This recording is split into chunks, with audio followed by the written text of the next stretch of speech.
సూర్యాపేటలో వాట్సాప్ గ్రూప్లో చప్పట్ల ఎమోజీ పెట్టినందుకు ఒక వ్యక్తి దారుణంగా హత్యకు గురయ్యారు. పద్మశాలి సంఘం ఎన్నికల విభేదాల నేపథ్యంలో ఈ ఘటన జరిగింది.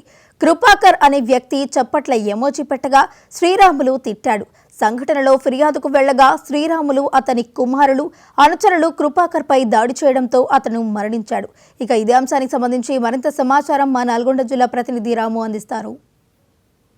సంఘం వాట్సాప్ గ్రూప్లో ఎమోజీ పెట్టినందుకు వ్యక్తిని దారుణంగా హత్య చేశారు. సో ఎందుకు హత్య చేయాల్సి వచ్చింది ఏంటి అనే దాని మీద మనతో మాట్లాడడానికి పద్మశాలి సంఘం అధ్యక్షుడు అప్పం శ్రీనివాస్ ఉన్నారు ప్రస్తుతం. సార్ చెప్పండి, అసలు ఎందుకు అంటే ఒక వాట్సాప్ గ్రూప్లో ఒక ఎమోజీ పెడితేనే ఈ విధంగా దారుణంగా హత్య చేస్తారా? అసలు ఎక్కడ కూడా ఇలాంటి ఘటన ఎక్కడ చోటు చేసుకోలేదు ఇప్పటివరకు. ఎంతో అమానుషమైన సంఘటన. మానవ సమాజం దీన్ని పూర్తిగా ఖండించాలి. ఎందుకంటే పద్మశాలి కులం అనేది, కుల సంఘాలు అనేది ఎవరికైనా సేవ చేయడానికి, ఎవరైనా కష్టాలలో ఉంటే ఆదుకోవడానికి, వాళ్ళకి ఏదైనా సమస్యలు ఉంటే పరిష్కరించడానికి తప్ప ఇట్లా చంపుకోవడానికి అయితే కాదు. దాని సందర్భంగా ఈ సూర్యాపేట పట్టణ పద్మశాలి సంఘానికి ఎలక్షన్స్ నోటిఫికేషన్ ఇవ్వడం జరిగింది. 19వ తారీఖు నాడు నామినేషన్స్, 20వ తారీఖు నాడు స్క్రూటినీ, 21వ తారీఖు నాడు విత్డ్రాలు అయిన సందర్భంగా మనకు చనిపోయిన కృపాకర్ గారు ఎస్ రాములు అంటే శ్రీరాముల రాములు అనే అతను, అతని కొడుకు ధనుంజయ్ అడ్డగోలుగా నా మీద వాట్సాప్లలో గ్రూప్లలో నెగిటివ్గా పెడుతుంటే దానికి ఒక క్లారిఫై ఇద్దామని చెప్పేసి నేను ఒక మ్యాటర్ రాసి వాట్సాప్ గ్రూప్లో పెట్టడం జరిగింది. పెట్టిన దానికి పాపం కృపాకర్ గారు చేసిన పాపం ఏంటంటే దానికి ఎమోజీ పెట్టి క్లాప్స్ పెట్టాడు. పెట్టిన పాపానికి ఇష్టం వచ్చినట్టు తిట్టాడు. నోటికి వచ్చిన బండబూతులు తిట్టి చేస్తే, అన్నా ఏంది వీడంటే, వీడు సంవత్సరం నుంచి నా ఎమ్మటే తగిలిండు, వీడు ఇట్లే మాట్లాడతాడు కాబట్టి మరి మనం ఏం చేయగలుగుతాం, వాడు రాక్షసులాగా తయారైండు, చూద్దాం, మరి మీరు తిట్టగలిగితే తిట్టండి, లేకపోతే లేదన్నా. ఈయన పాప అన్నాడు, నా నోటి నుంచి మాట కూడా రాదన్నాడు అని చెప్పి తెల్లారి 11:30 సమయంలో అక్కడ ఎలక్షన్ ఆఫీసర్స్ ఉంటే విత్డ్రాల్ టైంలో వాళ్ళకి కంప్లైంట్ ఇద్దామని పోయిండు. ఏమని, ఈయన మెంబర్షిప్ తీసేయండి, ఈయన ఇష్టం వచ్చినట్టు మాట్లాడుతుండు, నాకు ఇట్లా తిడుతున్నాడు అని చెప్పి చూపిద్దామని పోయిండు. పోతే అప్పటికే కాచుకొని కూర్చున్నటువంటి ఇస్రాములు కానివ్వండి, వారి కొడుకు ధనుంజయ్ కానివ్వండి, వారు ఏమంటున్న అనుచరులు ఒక 5-6 గంజా బ్యాచ్ కానివ్వండి, రెడీగా కూర్చొని ఈయన ఒక్కడే పోయిపోయిండు. పాప ఈయన పోయేటప్పుడైనా 4 తీసుకుపోయినా బాగుండేది. మరి ఆ కర్మ ఏందో మరి అట్లా తోసుకొచ్చింది.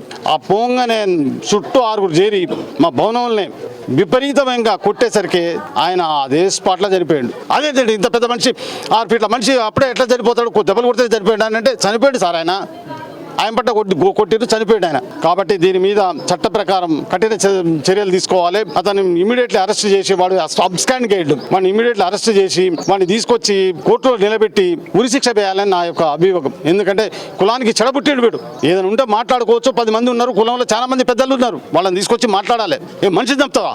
ఇంతకంటే దారుణం ఏమైనా ఉందా ప్రపంచంలో? ఏమున్నది, వాడు నీకు పాలోడా పక్కోడా ఏమన్నాడు, లేకపోతే వాడు ఆస్తి దొబ్బినా, నీ ఆస్తి వాడు దొబ్బిండా?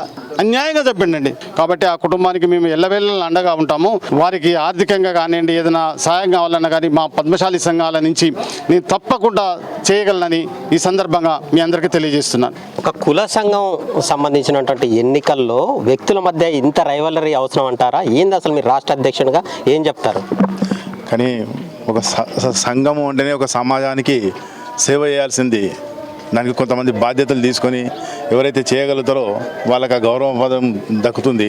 అలాంటి సేవ చేయాల్సిన దానికి ఒక ఎలక్షన్స్ ఒకటి సూర్యాపేట పట్టణ పద్మశాలి సంఘం ఎలక్షన్స్ డిక్లేర్ చేసిండ్రు. దాని తర్వాత దానికి నామినేషన్ అవి అన్నారు, నామినేషన్ కూడా వేయడం జరిగింది. కానీ నిన్న రాత్రి ఇట్లా ఫోన్ చేసి అన్న ఇట్లా అయింది అనగానే చాలా బాధాకరమైన విషయం ఏంటంటే, ఒక సంఘము సభ్యులకు, కుల సభ్యులకు సహాయం చేయాల్సింది పోయి ఒక తోటి సభ్యుని చంపడం అనేది చరిత్రలో నేను ఎప్పుడు ఎక్కడే చూడలేదు. కానీ ఇది హేయమైన చర్య. దీనికి తెలంగాణ రాష్ట్ర పద్మశాలి సంఘం తరఫు నుంచి మేము తీవ్రంగా ఖండిస్తున్నాం, వ్యతిరేకిస్తున్నాం.